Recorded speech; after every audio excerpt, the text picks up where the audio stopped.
লাই যখন সিঙ্গারা পকোড়া খেতে ইচ্ছা করবে না, চটজলদি খাস্তা মুচমুচে এই মিনি প্যাটিস রেডি করে নিতে পারো খুবই কম সময়ের মধ্যে আর কমই উপকরণ দিয়ে। নমস্কার বন্ধুরা, কাজল ভিলেজ কিচেনে সকলকে স্বাগত জানাই। রোজকারের মতো আজও রান্নাঘরে চলে এলাম। আজকের রেসিপি প্রথম থেকে লাস্ট পর্যন্ত দেখতে থাকুন, আশা করছি ভীষণ ভালো লাগবে। তো চলুন তাহলে শুরু করা যাক। একটা গরম হতে বসিয়ে দিয়েছি, কড়ার মধ্যে দিয়ে দেব 2 চামচ সাদা তেল। তো এখানে দিয়ে দিলাম সাদা তেল। তেলটা কিন্তু এখানে বেশ ভালোভাবে গরম হয়ে গেছে। তখন এখানে আমি 4 কোয়া মতো রসুন নিয়েছি, বেশ বড় সাইজেরই ছিল, ভালো করে ছোট গেটারের সাহায্যে গেট করে নিয়েছি। দিয়ে দিলাম রসুনটাকে দিয়ে একটু ভালো করে তেলের সঙ্গে মিশিয়ে নেব, এতে করে কাঁচা গন্ধটা থাকে, এটা একেবারেই চলে যাবে। এবারে এর মধ্যে দিয়ে দেবো আমি আদাকেও গেট করে নিয়েছি, ছোট গেটারের সাহায্যে গেট করে নেওয়া আদা। এরকম করে যদি একটা পুর রেডি করা যায়, এতে করে খেতে ভীষণই ভালো লাগে আর টেস্টটাও কিন্তু একেবারে আলাদা হয়। এখানে কিন্তু একেবারে রসুন আর আদাটা বেশ ভালোভাবে ভাজা হয়ে গেছে। এই সময় আমি দিয়ে দেবো এখানে একটা মিডিয়াম সাইজের পেঁয়াজ দিয়েছি, ছোট করে কুচিয়ে নিয়েছি। কুচিয়ে নেওয়া পেঁয়াজটাকেও এর মধ্যে দিয়ে ভালো করে একটু নেড়ে নেব। পেঁয়াজটাকেও হালকা একটু রং আসা পর্যন্ত ভেজে নিয়েছি, এতে করে পেঁয়াজটার গন্ধটা চলে গেছে, কিন্তু পেঁয়াজটা সুন্দরভাবে নরম হয়ে গেছে। এবারে এখানে দেব একটা কাঁচা একটা পাকা লঙ্কা কুচিয়ে রেখেছিলাম, এটা ঝালের জন্য দিয়ে দেব। সমস্ত উপকরণগুলো বেশ তেলের সঙ্গে খুব ভালো করে একটু ভেজে নিয়েছি। এবারে অল্প একটু জল দেব, 1.5 চামচের মতো দিয়ে দিলাম জল। এবারে কিছু মশলা এর মধ্যে আমি দিয়ে দেবো, গুঁড়ো মশলা। আর এই সময় গ্যাসটাকে কিন্তু আস্তে রাখতে হবে। দিয়ে দেব হলুদ গুঁড়ো, আর দেব এখানে ধনে গুঁড়ো আর জিরে গুঁড়ো। 3টে উপকরণ দিয়ে দিলাম, দিয়ে একটু ভালো করে আগে মিশিয়ে নিতে হবে। সমস্ত উপকরণগুলোকে মিশিয়ে নিলাম। জল দেওয়ার কারণে কিন্তু মশলাটা একেবারে নিচে থেকে লেগে যাবে না, এতে করে মশলাটা ভাজাটা কিন্তু ভালো হবে। আর এবারে ঝালের জন্য আমি আবারও দিয়ে দিচ্ছি এখানে লঙ্কার গুঁড়ো।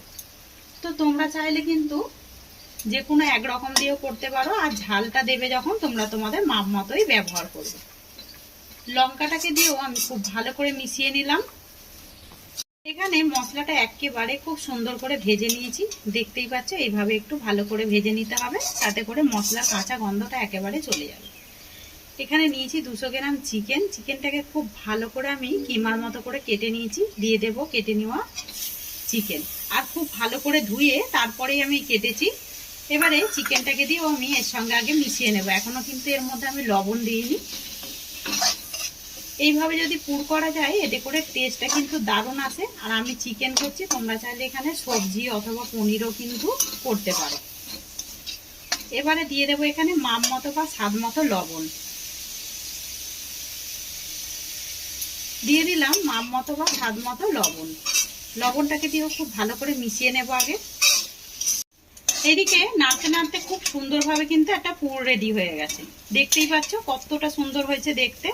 এবারে আমি এর মধ্যে দিয়ে দেব সামান্য একটু গরম মশলা গুঁড়ো, যেহেতু চিকেন তাহলে টেস্টটা কিন্তু দারুণ আসবে। এবারে ভালো করে গরম মশলাটা দিয়েও আমি একটু মিশিয়ে নেব। গরম মশলাটাকে দিয়েও খুব ভালো করে আমি মিশিয়ে নিলাম। এবারে আমি গ্যাসটাকে অফ করে এটা ঠান্ডা করে নেব। ওদিকে আগে থেকে আমি ময়দা মাখিয়ে রেখেছিলাম। ময়দাটা সামান্য একটু লবণ আর 3 চামচ তেল দিয়ে, সাদা তেল দিয়ে আমি খুব ভালো করে মেখে একটু গায়ের মধ্যে তেল বুলিয়ে রেখে দিয়েছিলাম। বলতে পারো ঠিক যেরকম আমরা সিঙ্গারা ভাজি সেরকমই ভাবে একটা ডো রেডি করে রেখেছি ময়দা। আর একটু মাখিয়ে নেব, খুব ভালো করে এটাকে মাখিয়ে নিয়েছি। এবারে এ থেকে আমি ডো কেটে নেব। ডো কেটে বেশ সুন্দর করে একটু গোল গোল করে নিয়েছি। এটাকে সাইডে ঢাকা দিয়ে রেখে দেবো। এখানে একটা নিয়েছি চাকি বেল্লা, অল্প করে একটু ময়দা ছিটিয়ে দেব যাতে করে না লেগে যায়। এখান থেকে একটা ডো নিয়ে নেব, দুটো পিঠ কোট করে নেব। আগে কোট করে নিয়ে সুন্দর করে আর যতটা সম্ভব পাতলা সেইভাবেই বেলে নিতে হবে। এটাকে পাতলা করে বেলে নিয়েছি, দেখতেই পাচ্ছ এইভাবে ঠিক পাতলা করে বেলে নিতে হবে, একদম অপর দিক থেকে কিন্তু আঙুলগুলো দেখা যাচ্ছে। এবার আমি এখানে একটা ছুরি নিয়ে নিয়েছি, এটাকে ঠিক আমি মাপ করে চৌকোভাবে একটা কেটে নেব।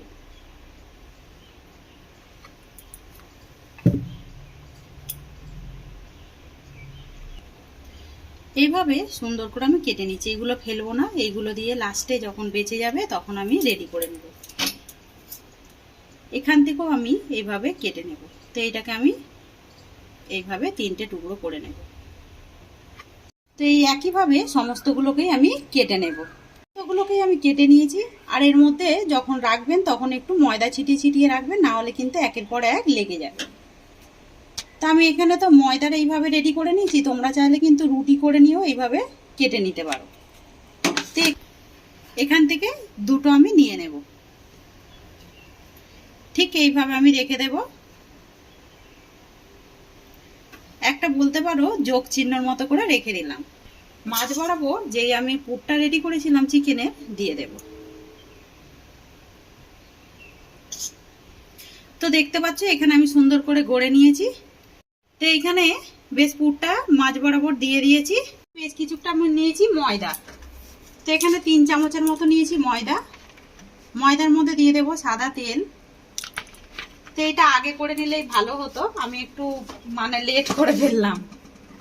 এবার আমি ময়দাটাকে তেলের সঙ্গে খুব ভালো করে আমি এইভাবে মিশিয়ে নেব। দেখতে পাচ্ছ এখানে একটা ক্রিমের মতো করে ফেটে নিয়েছি, এইভাবেই সুন্দর করে ফেটে নিতে হবে। এবারে আমি এখান থেকে এই চামচের মধ্যে করেই নিয়ে নেব, এইভাবে সাইডগুলোতে দিয়ে দেব। তা আমি কিভাবে দিচ্ছি সেটা কিন্তু দেখার বিষয়। এই মিনি প্যাটিসগুলো খেতে এতটাই সুন্দর হয় সেটা ধারণার বাইরে। তো আমি এর মধ্যে 3টের গায়ে দিয়ে দেব, একটা কিন্তু ফাঁকা রাখতে হবে। এবারে এই নিচেরটা তুলে আমি এর উপরে দিয়ে দেব, তারপরে এই সাইড থেকে নিয়ে এসে এখানে দিয়ে দেব। এইটাকে নিয়ে এসে এর উপরে দিয়ে দেব, তারপরে এইটাকে নিয়ে এসে এখানে দিয়ে দেব। তো দেখতেই পাচ্ছ একটা কেন ফাঁকা রাখলাম। এবার আমি সুন্দর করে প্যাটিসটাকে এইভাবে একটু চেপে দেব সাইডগুলো।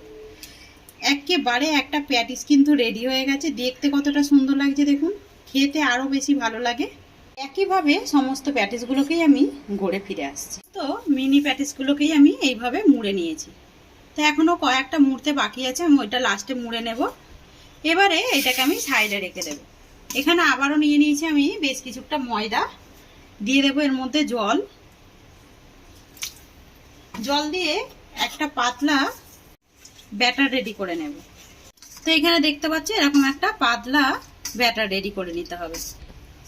এবারে এখানে আমি আগে থেকে কয়েকটা রুটিকে পিস কাটা রুটিকে গুঁড়িয়ে রেখেছি, বলতে পারো ব্রেড ক্রাম্বস করে নিয়েছি। তোমরা যদি ব্রেড ক্রাম্বস বাজার থেকে কিনতে পাওয়া যায় সেটাও কিন্তু নিয়ে আসতে পারো। এখান থেকে একটা প্যাটিস নিয়ে নেব, নিয়ে এর মধ্যে আমি দিয়ে দেব। এবারে এইটাকে আমি এইভাবে সুন্দর করে উল্টে পাল্টে একটু ঝেড়ে তুলে নেব। এটা কাঁটা চামচ দিয়ে করলেই ভালো হবে। তারপরে ব্রেড ক্রাম্বসের মধ্যে দিয়ে দেব, এতে করে কিন্তু হাতে একদমই লেগে যাবে না। এখানে কিন্তু একটা প্যাটিস একদম রেডি হয়ে গেছে। আর এই দেখুন কতটা সুন্দর দেখতে হয়েছে।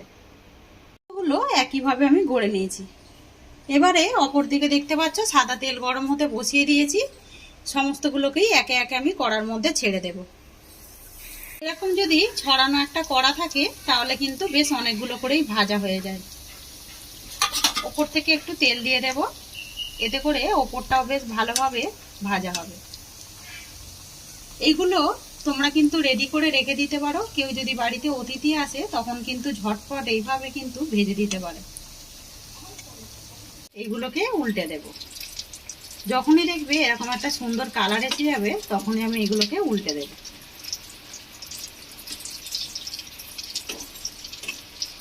সমস্তগুলোকেই সুন্দর করে উল্টে দিলাম। সুন্দর করে দুপির রং আসা পর্যন্ত বেশ ভালোভাবে ভেজে নিলাম। এইভাবে মিনি প্যাটিসগুলো ভেজে নিলে খেতে বেশি ভালো লাগে। আর বিকালে চা বা কফির সঙ্গে যেরকম ভালো লাগবে তেমন কিন্তু একটু টমেটো সসের সঙ্গে খেতেও ভালো লাগবে। সমস্তগুলোই ভেজে নিয়ে ফিরে এলাম। সমস্তগুলোই সুন্দর করে প্লেটের মধ্যে সাজিয়ে নিয়েছি। নিয়ে নিয়েছি অপর দিকে বেশ কিছুটা টমেটো সস। এবারে দেখাবো যে কতটা সুন্দরভাবে মুচমুচে আর খাস্তা হয়েছে। সেটা কিন্তু আওয়াজ শুনেই বুঝতে পারছেন যে কতটা মুচমুচে আর কতটা খাস্তা হয়েছে। সসের সঙ্গে ডুবিয়ে যদি খেতে ভালো লাগে, দারুণ লাগে কিন্তু খেতে, ভীষণই মজাদার হয় আর টেস্টিও হয়। তো আজকের রেসিপি আপনাদের কিরকম লাগলো অতি অবশ্যই কমেন্ট করে জানাবেন। যদি ভালো লেগে থাকে একটা লাইক করে দিয়ে এইভাবে আমার পাশে থাকবেন, আমাকে সাপোর্ট করবেন। আমার এরকম নিত্য নতুন রান্নার জন্য পাশে থাকা বেল আইকনটি প্রেস করবেন। সবাই ভালো থাকবেন, সুস্থ থাকবেন। ধন্যবাদ। আবারও কোনো নতুন রেসিপি নিয়ে ফিরে আসবো। আজকের মতো এই পর্যন্ত।